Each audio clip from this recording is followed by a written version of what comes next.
Um, Today, we are going to interview Mr. Lloyd M. Stafford, and his service was in the Air Force, and he was an officer. Uh, my name is Paul Julian, and the I'm the we're here at the Veterans Memorial Center, and I'm one of the uh, part of the Veterans of History Project team.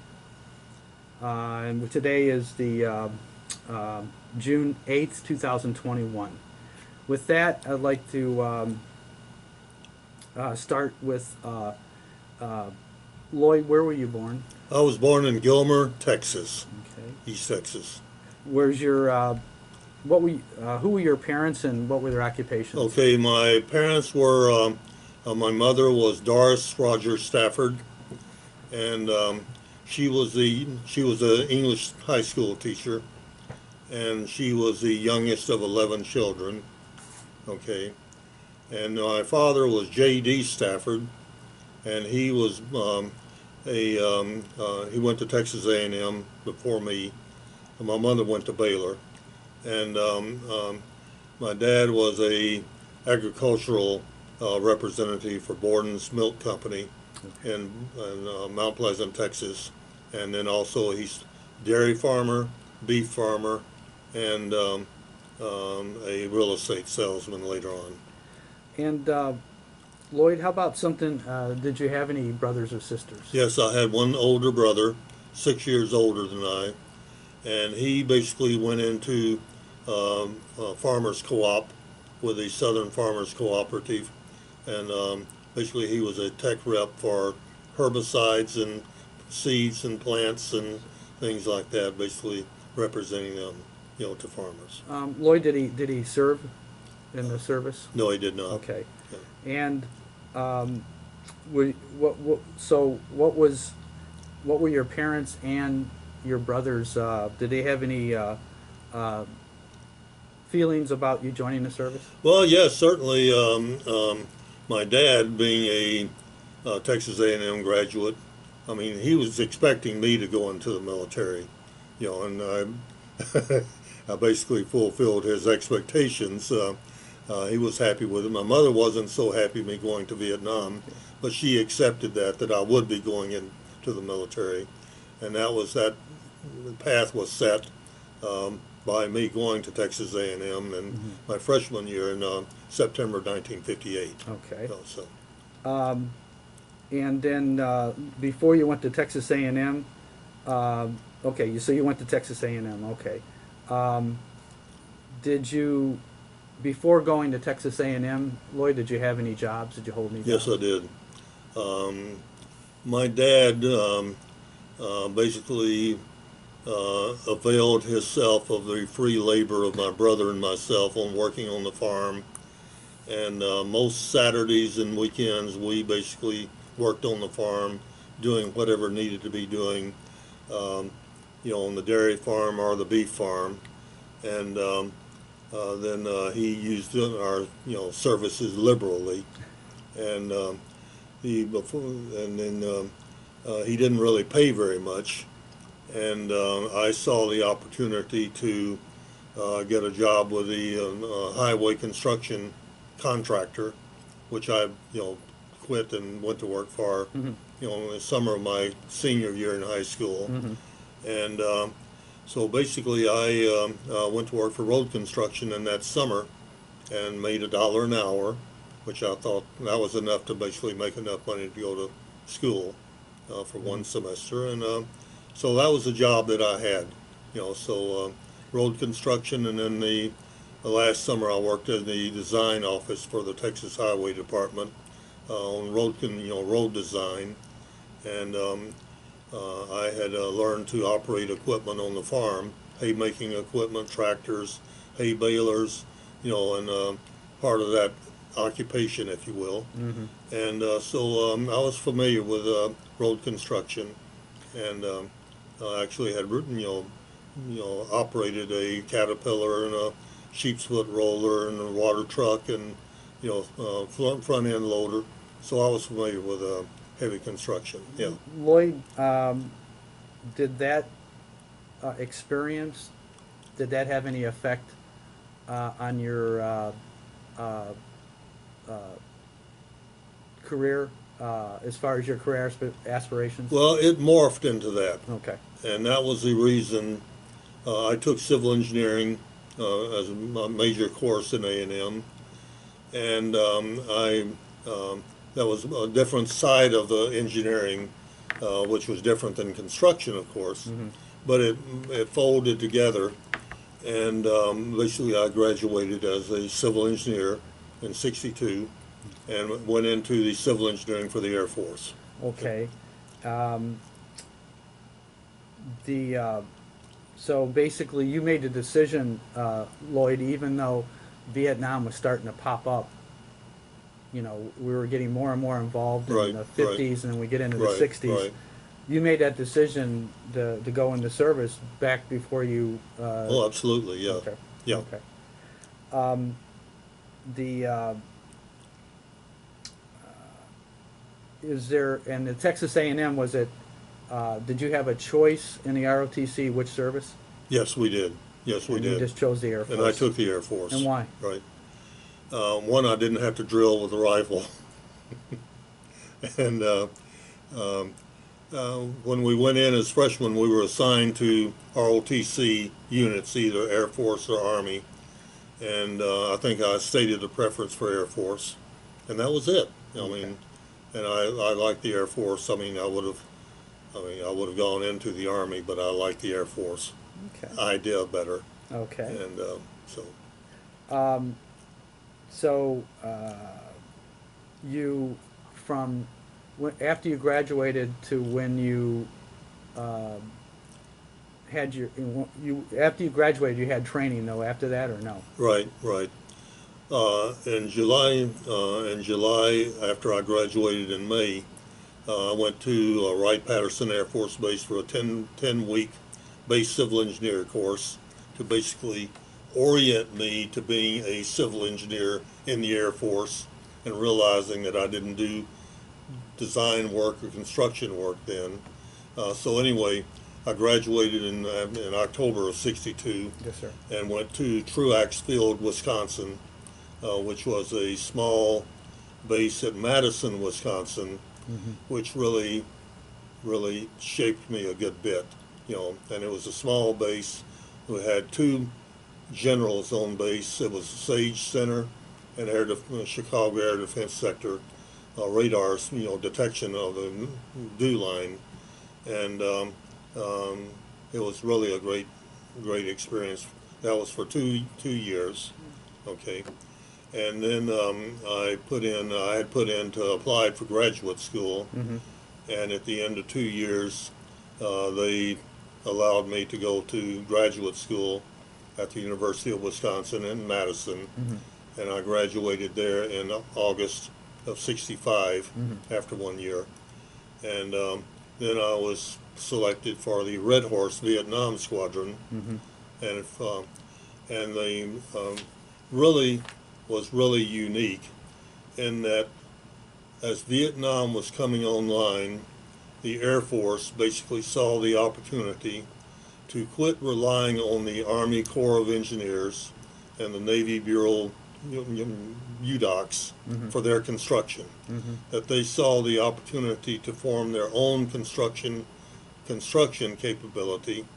So as in a sense, a proof of concept, they organized two 400-man squadrons, Mm-hmm. okay, and called them the Red Horse Construction Engineer. Mm-hmm. And we were mobilized in New Mexico in October of 1965, and for training, self-training.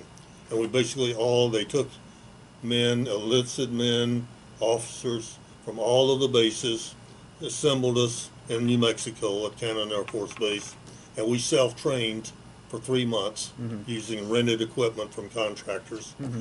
And that was really the start of it. And That was the first for the Air Force. Huh? that was the first for it. And actually, I was the first officer to sign in Mm-hmm. at the orderly room in early October Yeah, for my outfit. In the Navy, you were like a plank owner. Of Yeah, yeah. right. Yeah. And my squadron went to Fan Rang Air Force Base, which was interior from basically the ocean there, and south and west of Cameron Bay. Our sister squadron went to Cameron Bay, which was a fully operational base at that time with squadrons of F-4s and F-100s flying there. And so we went into more of the boondocks, and we started, organizing a cantonment area and ourselves. And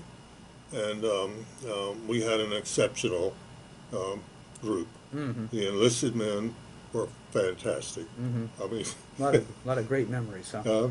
and we flew over there in C-130s. And at New Mexico, the enlisted men, especially that were in World War II in Korea, they went out and bought every used refrigerator in a 100-mile radius of Cannon Air Force Base, New Mexico, and we loaded them in C-130s with our equipment, and we took them to Vietnam. And they traded them to the Army for Jeeps. Whatever we wanted, we could trade refrigerators to the Army or whoever for Jeeps. Anyway, How neat. so our squadron was basically composed of two components: vertical building, which was dormitories and administrative buildings and pre-engineered metal buildings, and then we were also an airfield section of a repair and construction of aluminum matting runway. Okay, so on there was like when you were in New Mexico, the place, what was it called? Cannon Air Force Base at Clovis, New Mexico. Okay, and basically it was a new concept for the Air Force to come up with their construction. Organic. Organic was the Yes, name sir. they used. So this was supported by the Pentagon and had a lot of political importance on the success of it. So basically they were providing, as they knew it, full support for us and wanted us to succeed. Okay. And I think that was evident in the selection of certainly our commander, that I had an enormous respect for, because he had been an enlisted man in World War II, and he knew how to communicate with them and organize. Absolutely. And he was fantastic. So would you say of all the part of the team, looking at the total team, it was a commander that you thought really put it all together, that really... Well, and also the field grade officers, but if I had to select one category, I would say it would be the senior sergeants. Senior sergeants? Right. Right. They knew how to get it done. Was there, Lloyd, was there a hard part of the training that you had to... Not the training so much. If there were anything, it was trying to basically take the rented local contractor equipment that wasn't in always the best shape, and basically get the reliable performance out of it, so that it could be used for consistent training. Yes. Yeah. Yes. And this wasn't really heavy duty, training. It was basically just orientation and familiarization, to give stick time, to the enlisted men as operators. And I basically was back from my road construction days. I would say I was able to operate the equipment. I was familiar with it, and I could operate it and probably establish a relationship with the enlisted men, that was important. was very helpful. It was important to have that rapport with them. Exactly. Now,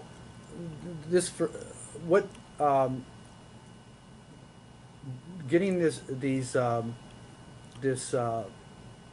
developing these skills, what was the mission of the Red Horse? I mean, what were they chartered to do? What was... Well, they were chartered basically in two areas. One, of course, the vertical building, carpentry and electrical and plumbing, basically those trades, specialty trades, on building buildings or repairing buildings.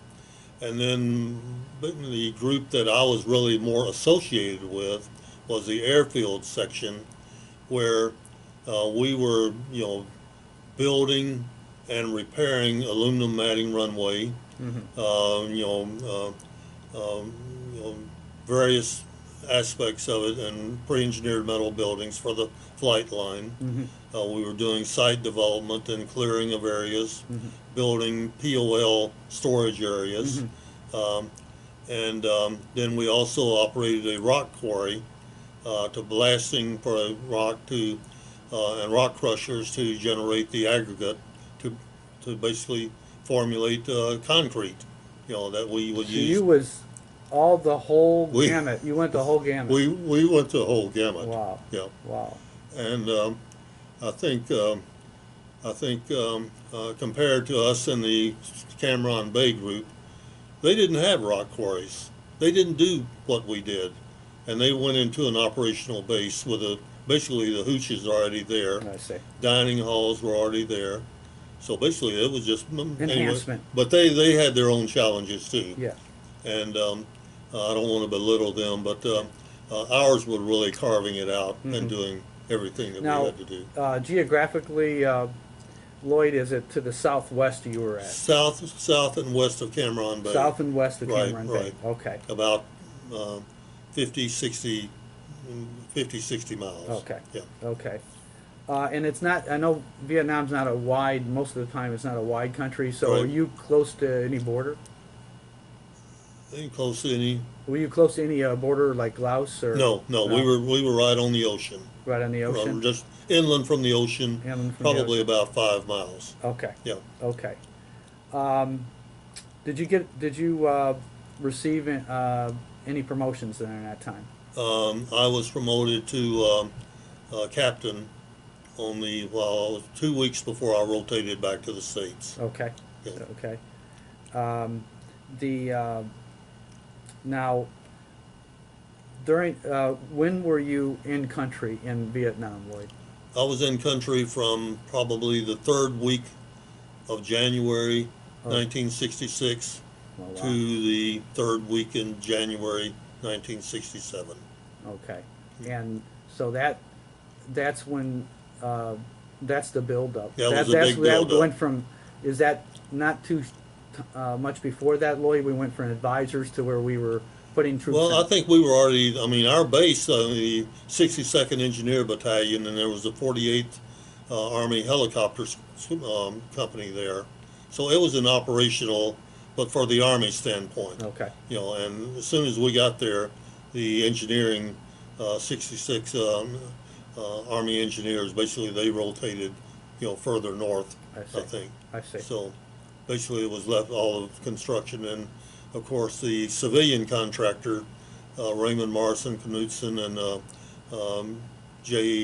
RMK JR, whatever, the civilian contractor came in and they spent the first 6 months just building air-conditioned dormitories and dining halls and getting ready to do business. Was most of the construction done that you were involved with? Most of the Air Force construction done by your team, or was most of it done by contractors? Well, I would say the initial work and the more light work, but they came in with millions and millions of dollars of equipment. Korean operators, they were a big time operation. Yeah. And they had facilities that we didn't have. For example, I got to know their German engineer who they had a soil testing, laboratory that he allowed me to Soil use, testing. For soil testing, Yeah. and which was very valuable. Mm-hmm. And they had a testing lab for concrete cylinders, so they had all of that Yeah. stuff. You guys didn't have that technology. We didn't have that Yeah. stuff. So you were combat support, and do you have any recollections for that about a year, Lloyd? Do you have in that time you were in country any recollections that stood out? Well, when initially for the first 2 months I was running the convoys back and forth to Cameron Bay, and we were shot at twice, and once the bullet hit the rear view mirror of my Jeep, and the glass shattered and brought a little blood in my cheek. And my commander asked me if I wanted to be put in for the Purple Heart.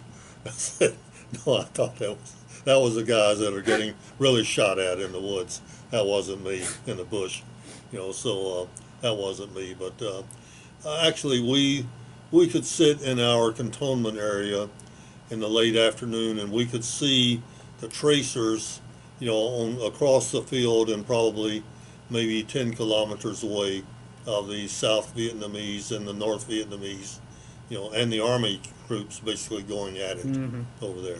Yeah. And it was quite like a fireworks show almost. Yeah. Did that experience, in what ways did that experience change you? Did it have, being in country, even though you kind of had more protection Yeah.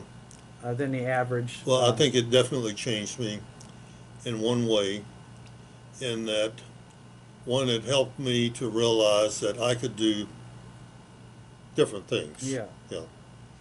But the main thing was I had gone to graduate school to be a structural engineer. And that was a fairly intense, using lots of mathematics and everything, and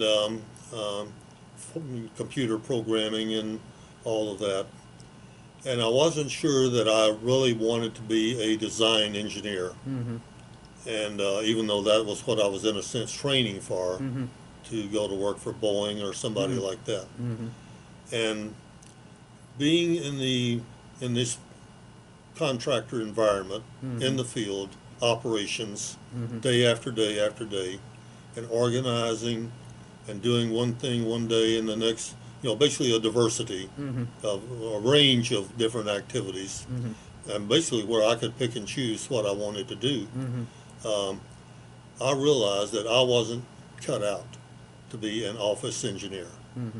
So that, that kind of set the stage, from then on in my career. And fortunately, that pointed me in a direction where the path was open to me, and I just had to select that path. Yes, yes, sir. Were you able to make any, was the camaraderie good during that time? Did you have like a lot of friendships? Absolutely. Yeah. I would say that's the strongest part of it. Of the whole experience? Yep. Wow, that's great. And that's rare. That is rare. Yeah. Did you stay in touch with the friends you made? Yes, yes, I have. You have? You have.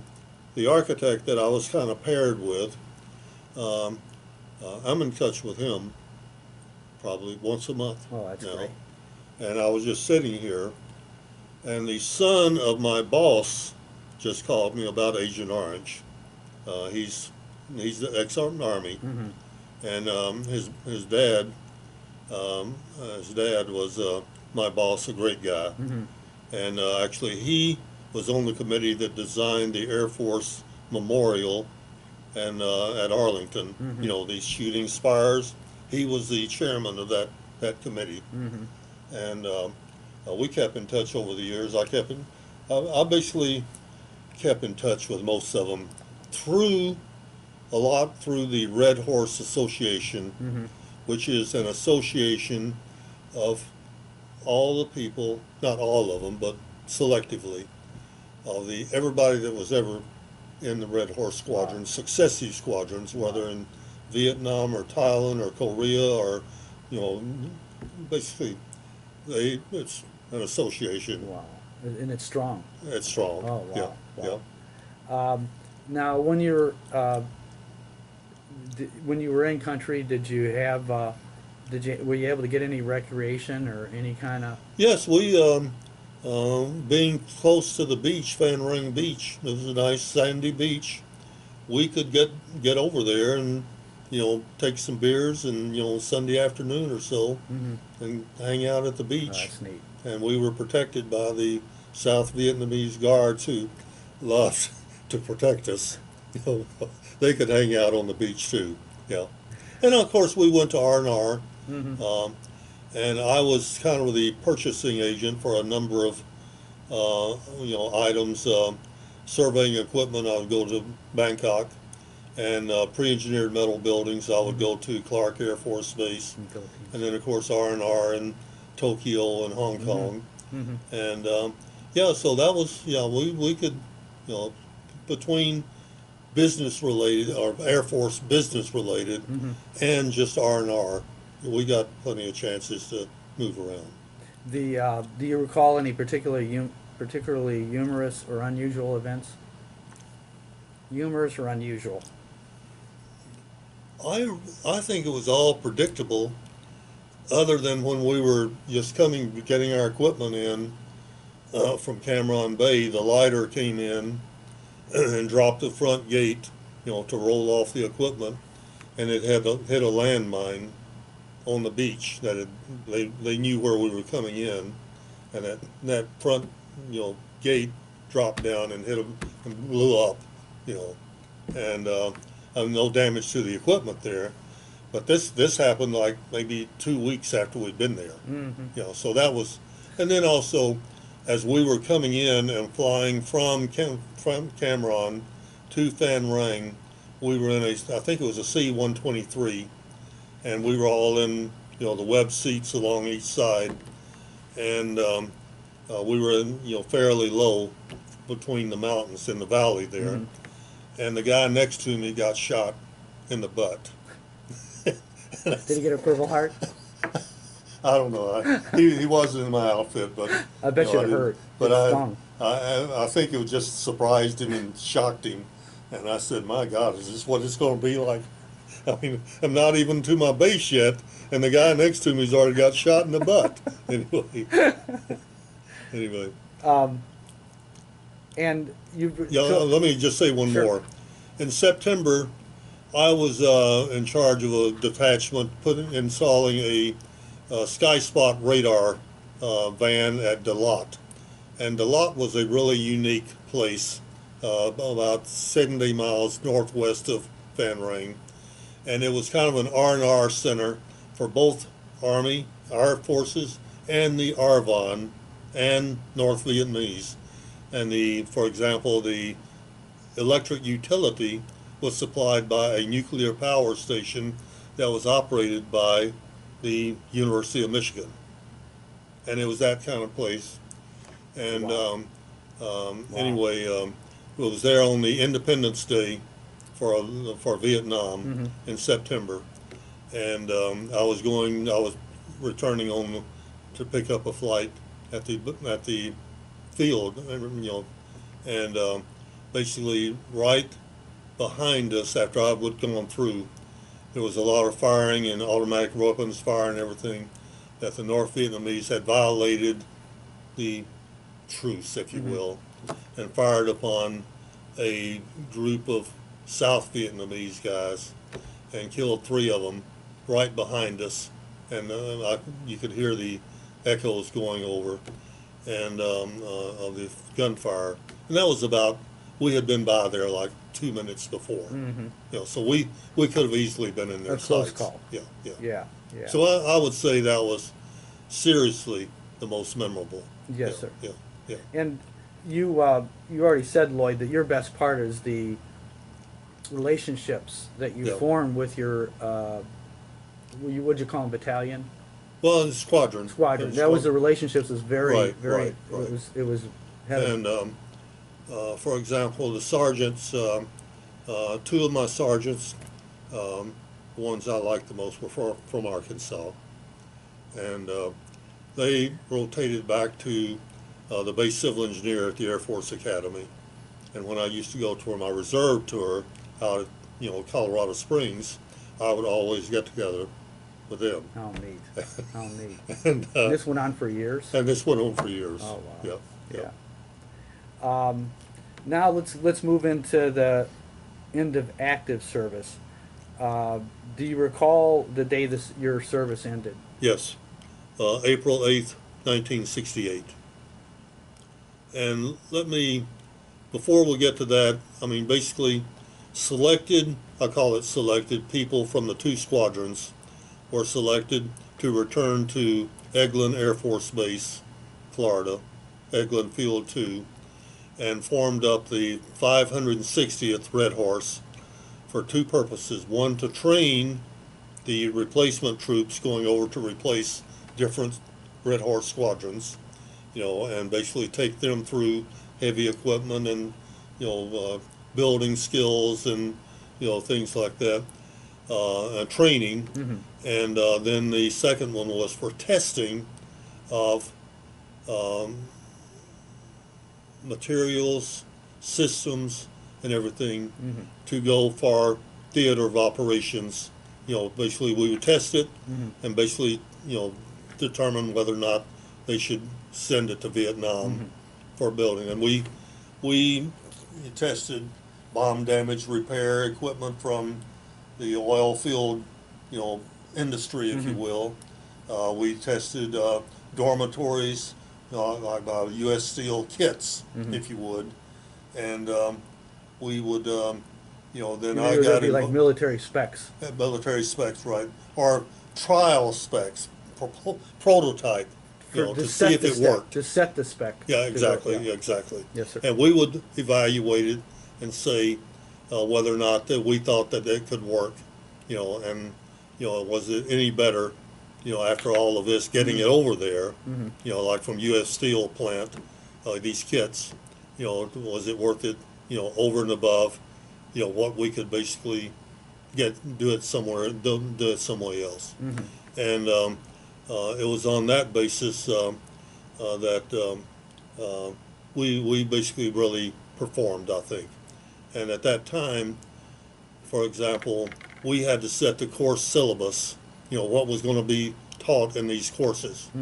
And through the relationship that we had built up with the equipment manufacturers like Caterpillar and International Harvester and, Melrose Bobcats, that we could get their training equipment manuals that they were more than glad to give us. And that was our course book, for teaching these courses, and coupled with the on-the-job training, And operating. and then, of course, you tailored it to what the environment was and the mission. And, right. Yeah. Right. And I think we did a great job. And so it was coming time for me to serve out my tour for being in and going to graduate school. And I waited heavily, about was I going to stay in or not. And by then I was pretty well known through General Curtin at the Pentagon, and some of the other ones that were acting as liaison to support Red Horse wherever we were. And I decided to get out, and that brought some questions to me about why. And I basically said, look, here I punched all the buttons. I think I've done a good job. I've got great OERs, and I've got I'm a professional engineer by examination. And what I'm finding is that these mid-level positions are being filled by pilots that are basically being put in our positions in space civil engineering or wherever we were going, and basically they didn't have near the education or the qualifications that I thought that I had, and maybe pretentiously, that they were holding those positions and blocking my upward career path. And I said, the path that I came in on was for doctors, or the one that I could see was for doctors and engineers to go in this M-Day reserve program, and that was being offered to me, or I knew I could, go on that. And so I don't want to be stymied, by people coming out of the cockpit holding those positions, that were basically didn't have the background that I did. Right, and therefore couldn't really do the mission as well. Right. Well, they weren't really. They could do the mission, but it wasn't, the same. I mean, basically they had to rely on junior, or company grade officers, and that did have the. that did have. Yeah. It was almost like a position they Lloyd. It was kind of like what you talked. A position they set aside for what they thought was a cream of the Air Force? Well, the cream are the people that wanted to get their 20 good years I in. see. That's it. They wanted to get their 20 good I years see. in. So why not make them a dentist? Yeah. Or make them a doctor? Yeah. Or make him a lawyer? Right. You know, and Why put him in? Why put him in a so place they that? put them in civil engineering. Yeah. You know, Yeah. so Yeah. so So that was your, that was it as far That as was your it, yeah. decision. Yeah. Yeah. Yeah. Did you return home when you? oh yeah, yeah. Yeah. But I mean, just to visit. Yeah. But because I was, involved in the research of at Eglin, I got to be pretty well acquainted with materials. Yeah. So I took a job with Midwest Research Institute, Mm-hmm. which is a private research organization in Kansas City. Mm-hmm. And so I relocated to Kansas City, worked for them for a year, That was it. That was about 1969. Yeah. 1969. Right, 60, yeah, Was it about 68. 6 months to a year after you left? No, almost immediately. Almost immediately. Yeah. Okay. Okay. Yeah. But then I realized that it wasn't what I was expecting it to be Mm-hmm. with operations, in the Air Force. Yeah.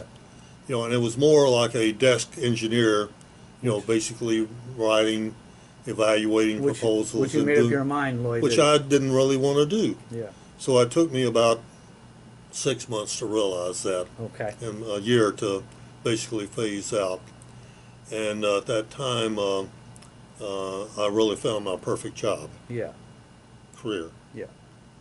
And that was, I through social acquaintance there in my apartment building. Mm-hmm. I was introduced to a project, the Hallmark Cards Crown Center project, Mm-hmm. and to the project manager for that. That was a Canadian company. Mm-hmm. So they had pioneered project management fast track construction, Mm-hmm. and they were hired for this $200 million project Mhm. in downtown Kansas City. Mhm. So I joined them as the estimator, and but I realized that I could be the project manager Yeah. on a hotel, Yeah. and this was a 750 room Westin hotel. That was one of the main projects within that Mhm. mixed use project. So I became their hotel guy, and with Concordia Management, project management, consulting, that we hired and dealt with managing the architects, the engineers, the contractors, dealing with the hotel operators. Wow. It was That's the great. perfect job. This and during when you left service, Lloyd, did you continue on in the reserves or no? Yes. Okay. Let me tell you how tight this Okay. is. The apartment that I moved into was owned by a construction company. Mm-hmm. And they had built it and they had kept it as their rental portfolio. And one of the senior guys in that company was a retired Air Force colonel. Mm-hmm. Okay, and he was a business manager or something like that. Anyway, he basically, I got to know him at a football game. They had a box at the Kansas City Chiefs, and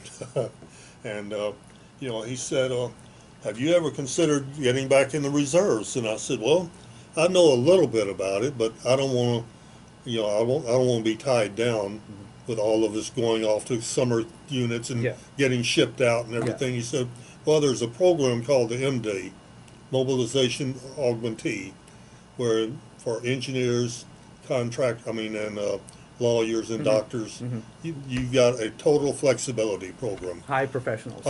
All professionals, yeah. And so basically, he said, let me have somebody call you." So they had General Spink, who was the head of all the reserves in that whole region, call me, and he said, "Look, come out to Richards Gebaur Air Force Base, and meet the guys." Is that as in Kansas? That was in Kansas City, yeah, right. So I did, and I met the guys, other reservists that were all working for the airport authority or, Portland Cement Association. They were all reservists and active in this group in a flexible program. So the benefit of it, we would go one Saturday a month, okay, to put in our monthly time, and then we could take our 2 weeks anytime we wanted to. And I got assigned to headquarters ADC, in Colorado Springs. And so I was assigned there for my 2 week tour that I could take on a split basis, a week now, come back to work, cover my tracks, Yeah. take another week later on, as long as I got my 2 weeks a year. And it was a perfect opportunity. So, and also I got to know people there not in my project or my company, that was a Canadian company. I got to know them there, and they became friends. Right. So that, So this all kind of reinforces Yeah. and links. where you're going, you're, Right. it was, did you stay long in the reserve? Well, yeah, I stayed in for until 1984. Yeah. So to get- you actually got a retirement out of it? Oh yeah, Oh, sure, that's absolutely. good. That's Yeah, good. absolutely. But because it fit, and you just did you Flexible.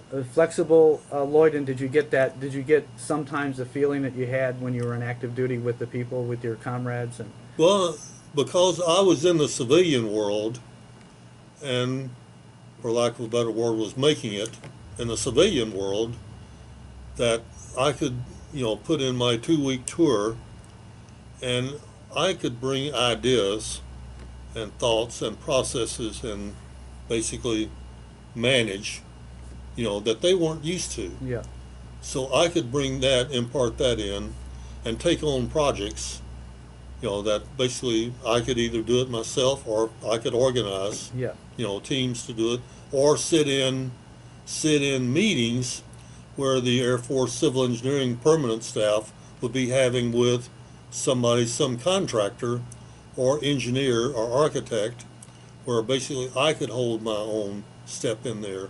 you can assist. I could assist. You're like a consultant, I was like a consultant, in-house consultant. and it was value. It was Right, of right, value to the right, Air Force. Right. And the other thing was that I was, in a sense, promoted in Kansas City, and took on a project in Toronto for a Japanese hotel company. And the other good thing, I can't forget this. With a Canadian company, in my initial training, this was a very progressive, innovative company out of Montreal. And I met my wife, who was, when I went up for my first 2 week orientation, I met her, and she was the assistant, to the president, which was a major development company there. So we fell in love, and we married Yeah, in did you- 1970. Did you learn French? Mais oui, un peu, yeah, ça va, yeah, yeah. Anyway, but I went to Toronto, took on a project there, a 2 year project for a Japanese Prince Hotel company, and that was a very successful project, where we basically didn't have a general contractor. I had a construction staff working for me, and we built a 22-story hotel, in 16 months, start to finish. Wow. And so that brought me to Canada and closer to Montreal, where my wife was from. So when that project was finished, I went on to Montreal with a developer that was doing work both in Canada and in the United States. And basically I took on their United States project. Was that New Orleans? No, that was Montreal. Montreal, okay. Right. 74 to 77. Right, exactly. And so then the French, the Quebecois, basically the separatists, took over, Quebec economy. Companies were moving out of Montreal into Toronto in 65, 66. And so basically my company couldn't get financing to continue on. So I took a job in New Orleans with a developer there. And I was there for 2 years, and then Dutch pension fund, basically, that I had contacted with or known an intermediary in Toronto several years before, contacted me about Florida, that they wanted to start investing in Florida. So I joined them as the president of two companies in Sarasota for condominiums, luxury waterfront condominiums, and Lake Buena Vista, Orlando, at Disney, for a Hyatt hotel resort, Jack Nicklaus golf course, basically. So that's so all of this is kind of. And you stayed with them. You stayed with them, Lloyd, until you retired from the reserves in '84, right? That was about the time. No, I left Concordia in 1977, and then I was with Canizero in New Orleans, for 2 years till '79, and then I was with the Dutch Pension Fund Oil Company, and they were investing in the United States to get their money out of Europe. Why? Because the Russians had just invaded Afghanistan, and they were basically afraid, that they were going to get their money trapped in Europe. So it was basically tell them how much money I needed for a project, and they would basically send over wire transfer in a check to the bank, and it was available Monday morning. The best situation I've ever had. Yes. Anyway. Yes, sir. But anyway, so I stayed in, and at each one of these locations, Toronto, I could go to Niagara Falls, Air Force Base. Oh, wow. For my monthly tour, and all of these people I was able to carve out. Yeah. Basically, what I did. They would accommodate you. They would accommodate. And I think Lloyd, with what short time I'm talking with you, you were very competent.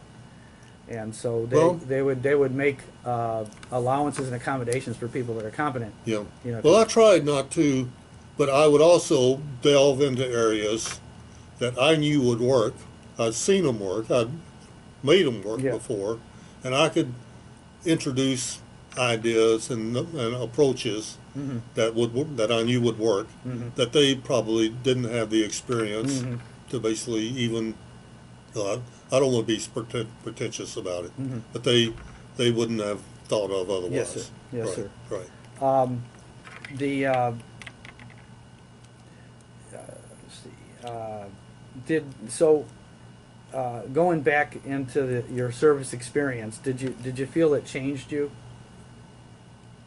In what ways did it change you? Well, it made me. I mean, as I said, it would put me on a path more of operations and oversight management, where, for lack of a better word, I could be a generalist and know a little bit about a lot of different things.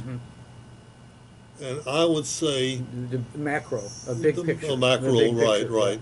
And I didn't have to know a lot about, or the most about any one thing, even though relying on my civil engineering background and basically technical background and experience, that I could basically hold my own and just about. And then when I went to Montreal in 1974, I went with a developer and got closer to the financial side of it, of not just what we were building, but why did we have to control costs?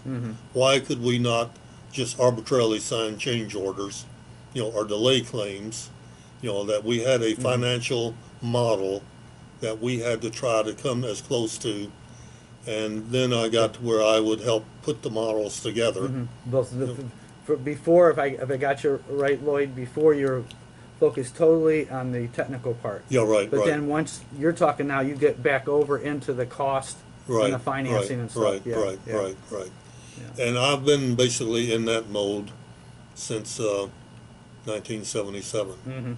And then, of course, by the time I got into the Dutch Pension Fund, I pretty well, and it was fairly easy for me because I'd taken engineering economics, and financial formulas and whatever else. I could go back to that, but also I had an HP calculator that I had the routines on, and $70, I could buy a calculator, that would give internal rates of return or return on investments, or if you just knew how to structure the input right. Yes, sir.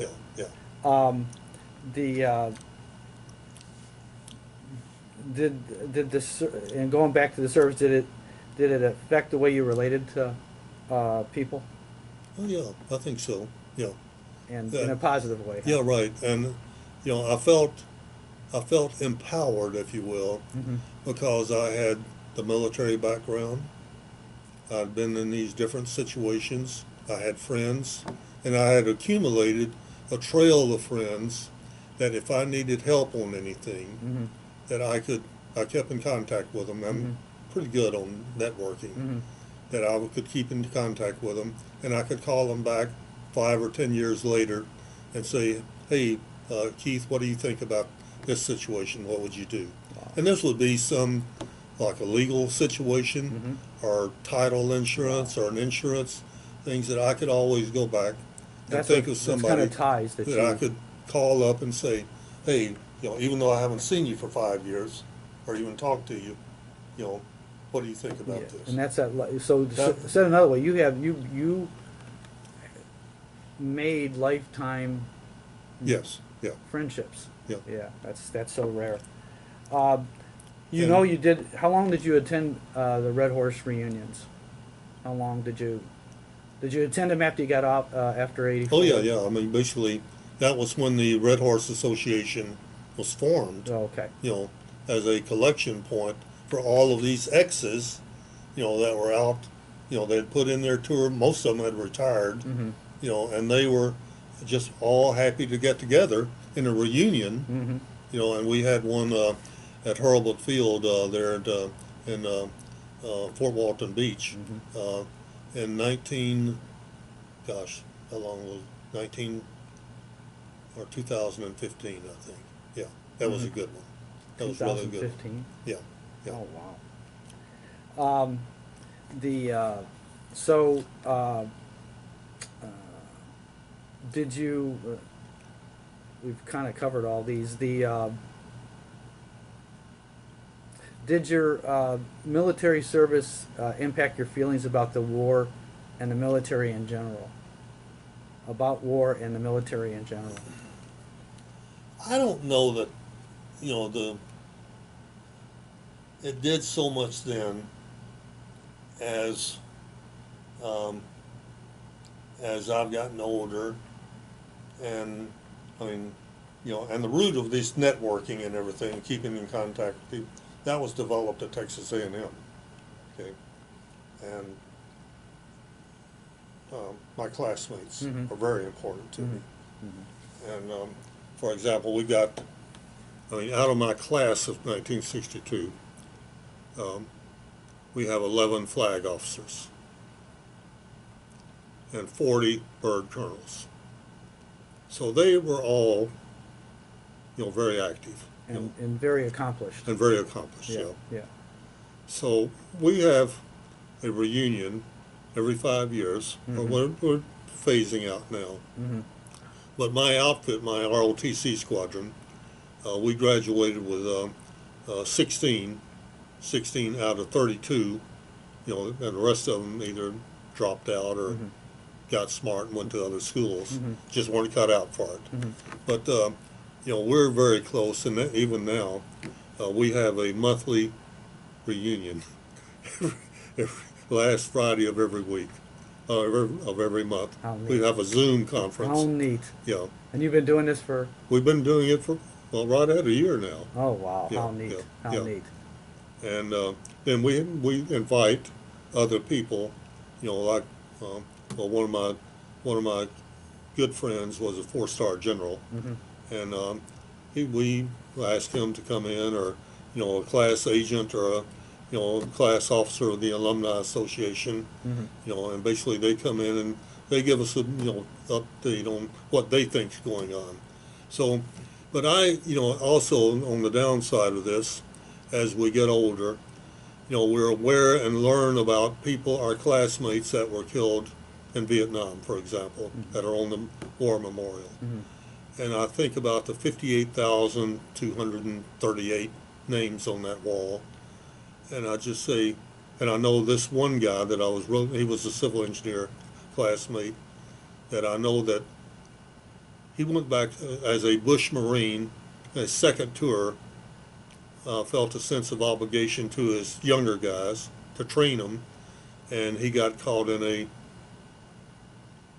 really bad situation. Mm-hmm. He and 27 others got killed Mm-hmm. in one operation in one day in combat after he'd gone back voluntarily. And I think about, him and people that I've known and classmates of my brother, and I just wonder, is all of this worth it? I mean, was Vietnam worth it? Was Afghanistan worth it? Was Iran worth it? And I'm not sure that I can answer that now. And I can't answer it without the political context, so I know we're not here for that. So, anyway. But I'm, what your experience, Lloyd, did, it made you think about. Oh yeah, absolutely. Think yeah. about what What are we doing? What are we doing, sir? And what was it really worth it? Yeah. Is it worth it? Is it worth it? Yes, yeah, sir. Yeah. Yes, sir. And I very much appreciate your candor. Yeah, Very much appreciate it. Anyway. What with on that note, Lloyd, what message would you leave for future generations that are gonna both family and friends and people, anybody that would view this your life experiences focused primarily with your military experience? Well, I think I've neglected to talk about my family, Mm-hmm. And starting with my Montreal life. I've got 3 kids, 2 daughters. One's married into a military family, Virginia Tech, Mm-hmm. but they have traveled a lot. The 2 daughters worked in London for several years. They've traveled extensively in Europe and internationally. Mm-hmm. And my son is, a very accomplished in the medical field. Mm-hmm. He was not, in the military, Mm-hmm. even though he went to Texas A&M. Mm-hmm. And I think it's the confidence that they have in going through life and curiosity of being able to explore and appreciate different things and different environments and experience different environments that have helped them to basically enjoy life. Mm-hmm. And help me enjoy life, Mm-hmm. knowing, that they're successful Mm-hmm. and will continue to be successful. Mm-hmm. So I think it's, I don't know how much I've imparted to them, Mm-hmm. but I know that I've imparted the fact of trying to make friends and keep friends and Mm-hmm. keep in contact with, when you can. So people are important. People are important, absolutely. Mm-hmm. Yeah. Is there anything that you wanted to add about your service or your after service? Anything you wanted to add? Anything at all? Well, I think the military offers a lot of opportunity, and as you go through life and go through different situations, that your military friends and people you make share a common culture, if you will, Mm-hmm. and lifestyle and appreciation for life, where you can put up with a lot of adversity and different situations, Mm-hmm. but you power on through it, for lack of a better word. Mm-hmm. And you enjoy it, and like I've just been involved in the Military Officers Association. You can always find military organizations that you can join up with Mm-hmm. and share that sense of camaraderie, of focus, of service, Yes. and I think that's what sharing that military background I see. is unique. And love of country, Love of country, love right? of people that have share your same values and that Exactly. type of thing. Yes, sir. And basically sharing a mission. Thanks, Yeah. Lloyd.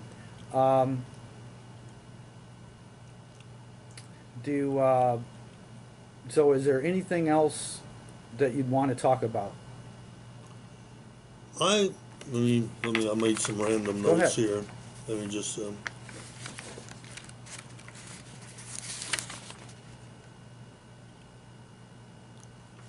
I think, I think I've touched on it, uh,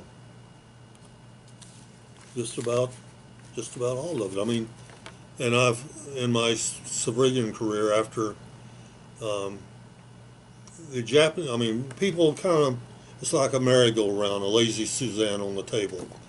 You know, you'll be associated with one group at one time, you know, and then basically there's a pause or interruption, and then somehow that group comes around again. Mm-hmm. As an example, when I went to Toronto to build a hotel for the Japanese, that they stayed on, and after that hotel was built, and which was very successful, they ended up buying, um, how many years? 15 years later, Intercontinental Hotels out of uh, London, Mm-hmm.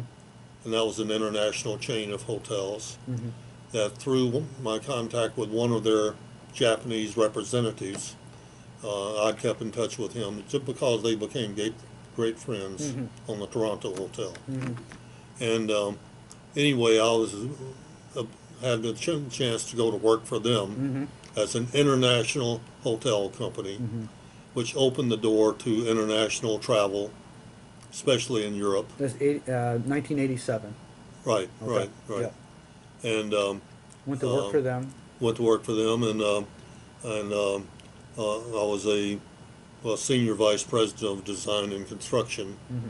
You know, projects, all the projects in Indonesia and Mm-hmm. Japan and Mm-hmm. South America and Buenos Aires, Mm-hmm. and then renovations All in over the Europe. world.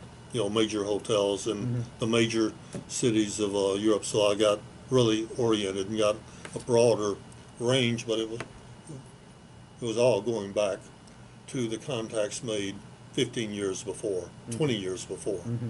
you know, that came around again. Mm-hmm. And I found that you know, you never know when that's going to happen, but it came at a very strategic time for me. And you didn't know what was going to happen, Lloyd, and you have to be prepared. Yeah, yeah, yeah. You have to seize the moment. Right, Yeah. right, yeah. And if I understood you right, all throughout your story, when it really, you have to know how to do your skill. You have to have skill and know Exactly. be competent. Right, right. But just as important is the relationships with Right, the people. right. And the skill level, I mean, that's kind of repetitious. Hotels are hotels, and once you kind of not mastered it, but you know, learn the basics of how a hotel is designed from an operational standpoint Mm-hmm. and constructed, you know, you kind of got that down. You know, so you know, and then also the financing comes into it, Mm-hmm. and how you have to fight to do cost control. Yes. You know, and bang a few heads. You know, you can't have architects that want to design a, you know, monument. Taj Mahal. Taj Mahal, exactly. Yeah. You got to be able to basically deal with them, Bring them in. and that's where the technical background goes in, and so.